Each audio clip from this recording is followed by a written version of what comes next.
Good day, investors. Enterprise Products Partners is one of the largest midstream energy infrastructure companies in the United States. It recently reported its second quarter results, and the numbers showed solid year-over-year growth in gross operating margin, continued volume expansion across processing, pipelines, and terminals, and another increase in the distribution. So in this video, we will go through the earnings results, then look at the fundamentals. After that, we'll cover the dividend and valuation, and finally, I'll give you my personal take on why I like EPD stock right now. But before we get into it, remember to leave a like for the YouTube algorithm and subscribe to the channel for more upcoming videos. Thank you very much. So if we start with EPD's capital allocation, we can see a very clear and disciplined approach. Management calls it the all of the above strategy, returning capital to investors, investing in growth, and maintaining a strong balance sheet, all at the same time. Since the IPO, Enterprise has returned roughly $65 billion to equity investors through distributions and unit buybacks. In the second quarter of 2026, the distribution came in at 56 cents per unit, a 2.8% increase over the same quarter last year. They also repurchased $159 million of units in the quarter and $405 million over the trailing 12 months. On top of that, their DRIP and employee purchase plans bought another 1 million units on the open market. The adjusted CFFO payout ratio sat at 56% for the trailing 12 months, which leaves solid coverage. On the growth side, they're guiding to $2.9 to $3.4 billion of growth capital expenditures in 2026, net of asset sale proceeds, and roughly $3 billion in 2027. Sustaining capital is expected to be around $600 million this year. Finally, the balance sheet remains in great shape. Leverage was exactly 3 times at the end of June, right in the middle of their target range, and they held $4 billion of liquidity. Overall, EPD is returning meaningful capital to unit holders, funding growth, and keeping leverage firmly under control. Next, let's look at what makes EPD's portfolio resilient. The business has a high degree of inelastic demand because it provides essential infrastructure services to both producers and consumers of energy. About 90% of its long-term contracts include escalation provisions, which helps protect cash flow and distributions from inflation. On the financing side, EPD has an investment-grade credit rating. Its debt has a 17-year average maturity, 97% is fixed rate, and the weighted average interest rate is just 4.7%. And finally, the company has delivered 28 consecutive years of distribution growth through every major business cycle, making Enterprise Products Partners a solid choice for dividend-focused investors.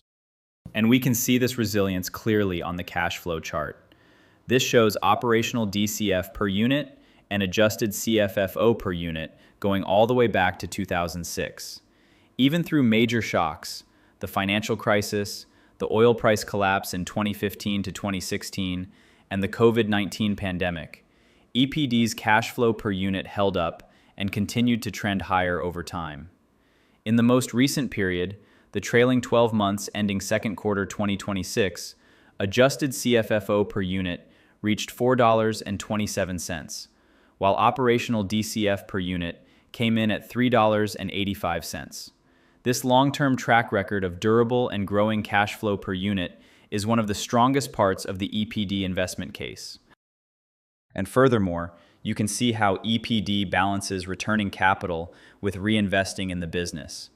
Over the trailing 12 months ending second quarter of this year, the company returned $5.2 billion to unit holders through distributions and buybacks. Looking at the chart, capital return to unit holders has steadily increased over the years, reaching $5 billion in 2025 and $5.2 billion in the most recent trailing 12-month period. At the same time, growth capital expenditures have remained disciplined. In recent years, they've generally stayed in the $3 to $4 billion range, with $4 billion of growth capex in the latest period. This shows a clear pattern. The company continues to grow the amount of capital it returns to investors while still funding organic growth projects in a controlled way. And when looking at the results, EPD's investments are clearly showing up in the volumes. natural gas processing plant inlet volumes have grown at an 8% compound annual rate and reached 8.2 billion cubic feet per day in the first half of 2026. Equivalent pipeline transportation volumes are also up 8% annually and hit 14.4 million barrels per day. NGL fractionation volume has grown even faster, at an 11% compound annual growth rate, reaching 1.9 million barrels per day. And total marine terminal volumes are the strongest of the group, with a 13% compound annual growth rate, hitting 2.6 million barrels per day in the first half of this year. Across processing, pipelines, fractionation, and export terminals, EPD continues to deliver solid volume growth. Looking ahead, EPD currently has $6.5 billion of major capital projects under construction. These include multiple new gas processing plants in the Permian Basin, such as Athena, Athena 2, Midland Plant 11, and Delaware Plants 12 and 13, with in-service dates ranging from late 2026 into 2029. They're also expanding the Bahia pipeline, adding a new 150,000 barrel per day fractionator at Mont Belvieu, and increasing LPG loading capacity by 300,000 barrels per day at the Enterprise Hydrocarbons Terminal by the end of this year. On the spending side, management expects growth capital expenditures of $3.5 to $4 billion in 2026 and roughly $3 billion in 2027. These projects should support continued volume growth over the next several years. And moving on to the quality of the earnings, we can look at how EPD's gross operating margin breaks down. The company generates the large majority of its gross operating margin from fee-based activities. In the first half of this year, fee-based margin made up about 80% of the total, with commodity price-based and differential-based activities making up the rest. This high percentage of fee-based earnings is one of the reasons EPD's cash flow tends to be more stable and predictable than many other energy companies. Over the past several years, total gross operating margin has stayed in a strong range, reaching $10 billion in both 2024 and 2025, and $5.6 billion in the first half of 2026. Now let's zoom out and look at the longer-term fundamentals from their investor deck. The reasons I like the opportunity in Enterprise Products Partners. EPD is a pure-play midstream company with one of the most integrated energy infrastructure platforms in the United States. It owns more than 50,000 miles of pipelines, over 300 million barrels of storage, 46 natural gas processing trains, 27 fractionators, and 21 deep-water docks. This scale and integration give it a strong competitive position across NGLs, natural gas, crude oil, petrochemicals, and refined products. The company has a clear long-term focus. Invest in infrastructure at attractive returns, grow cash flow per unit, responsibly return capital to investors, and protect the balance sheet. Over the last 10 years, EPD has generated an average return on invested capital of about 12%. That consistency is impressive in the energy sector. On the capital return side, management has returned roughly $63 billion to unit holders since the IPO through distributions and buybacks. The partnership has now delivered many years of consecutive distribution growth. At the same time, they've kept the balance sheet strong, carrying an investment-grade credit rating, the highest in the midstream space, with leverage around 3.2 times and about 95% of the debt fixed rate at a low 4.7% average cost. What I particularly like is the combination of resilience and growth optionality. Roughly 90% of long-term contracts have inflation escalators. Demand for their services is relatively inelastic, and they still have a multi-billion-dollar backlog of projects under construction that should support future volume and cash flow growth. For dividend-focused investors, this is a rare mix. A high-quality, investment-grade midstream business with a long history of raising the distribution, a solid current yield, disciplined capital allocation, and visible organic growth projects.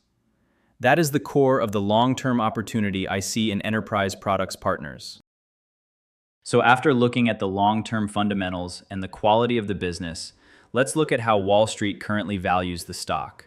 According to data from Stock Analysis, 21 analysts covering EPD have a consensus rating of buy.